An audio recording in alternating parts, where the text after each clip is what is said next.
소수를 위한 기자가 되겠습니다라는 말로 첫 언론사 면접에 임했던 그날을 기억합니다. 사회에서 목소리가 잘 전달되지 않는 이들의 입이 되겠다는 소신이었지만 국장의 그 소수가 누군가요? 라는 질문 앞에서 머뭇거릴 수밖에 없었습니다. 구체적이지 않았던 다짐은 기자가 된 후 점점 마음을 짓누르기 시작했고 9개월 동안 다양한 사람들을 만나며 이야기를 기사로 전달하는 일은 즐거웠지만 입사 전 품었던 소신과는 멀어졌습니다. 매일 쏟아지는 발제 기사, 출입처 관리, 선배와 데스크의 꾸지람을 견디다 보면 소신은 점점 감정의 사치품처럼 멀어졌습니다. 기자가 되기 전에는 기레기라는 단어가 나와는 무관하다고 생각했지만 윤석열 전 대통령의 비상계엄 이후 현실로 다가왔습니다. 특히 서부지법 폭동 당시 기자 폭행 사건과 권성동 국민의힘 원내대표의 뉴스타파 기자 손목 강압 사건은 큰 충격과 분노를 안겼습니다. 왜 이런 일이 반복될까 고민하다 보면 기사 내용의 옳고 그름이나 기자의 행실 때문만이 아니라 우리 편이 아니다는 이유로도 기레기라는 멸칭이 남발된다는 사실을 깨닫게 됩니다. 처음 악플을 경험했던 날 얼굴도 모르는 사람들이 내 이름을 부르며 댓글을 달고 조롱하는 모습을 보며 잠을 이룰 수 없었습니다. 꿈꾸던 일을 하고 있지만 세상은 기자에게 호의적이지 않다는 사실을 입사 첫 해에 깨달았습니다.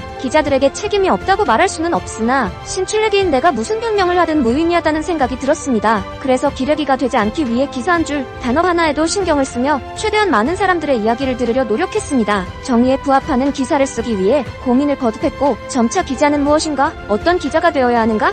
라는 본질적인 질문을 하게 됐습니다. 기사가 누군가에게 미치는 영향력은 권력이 아니라 책임감이라는 사실을 깨달으며 만나는 취재원, 지인, 대선 후보, 공무원, 교수, 학부모에게 어떤 기자가 필요한가를 물었습니다. 사람마다 고민과 환경이 달라 필요한 기자의 모습 역시 대답수만큼 다양하다는 것을 알게 됐습니다. 우리는 하루가 다르게 기술이 바뀌는 시대에 살고 있지만 기술은 국가 권력이나 기업 권력과 결합해 민주주의를 위협하는 도구가 되기도 합니다. 감시기술, 알고리즘 차별, 데이터 독점 등이 그 대표적인 예입니다. 기술이 인간의 존엄을 해치지 않는지, 공동체적 가치를 무너뜨리지 않는지 기자는 끊임없이 질문해야 합니다. 박정인 단국대 교수는 이 질문이 기술을 인간을 위한 도구로 남게 만드는 기자의 사회적 책임이라 강조하며 기자가 기술 권력의 민주주의의 위협을 감시하고 경고하는 사회적 경고 장치가 되어야 한다고 조언했습니다. 유튜브 등에서 딥페이크와 가짜 뉴스가 범람하는 사회에서 사실을 좇는 기자가 필요하다는 목소리도 있었습니다. 인터넷의 발달로 정보는 넘치지만 정작 필요한 정보는 찾기 어렵고 잘못된 정보가 넘쳐나는 현실입니다. 한 고등학교 교사는 수시로 바뀌는 교육 정책과 입시 설명에 정보가 각기 다르게 변형되어 학부모와 학생들이 혼란에 빠지고 결국 컨설팅 비용까지 지불하게 된다고 말했습니다. 대학 담당 기자로서 단순 보도자료에 의존하지 않고 취재와 분석을 통해 정책의 의미를 설명할 수 있는 현장성 있는 기사가 필요하다는 교육부 관계자의 당부도 들었습니다. 30여 년간 근무한 한 경찰은 소신과 정의도 중요하지만 신속하게 사실을 전달하고 판단은 독자가 할 수 있도록 해야 한다고 조언했습니다. 20대 중반의 사회초년생은 당연한 것을 당연하지 않게 써주는 기자를 좋은 기자라고 정의하며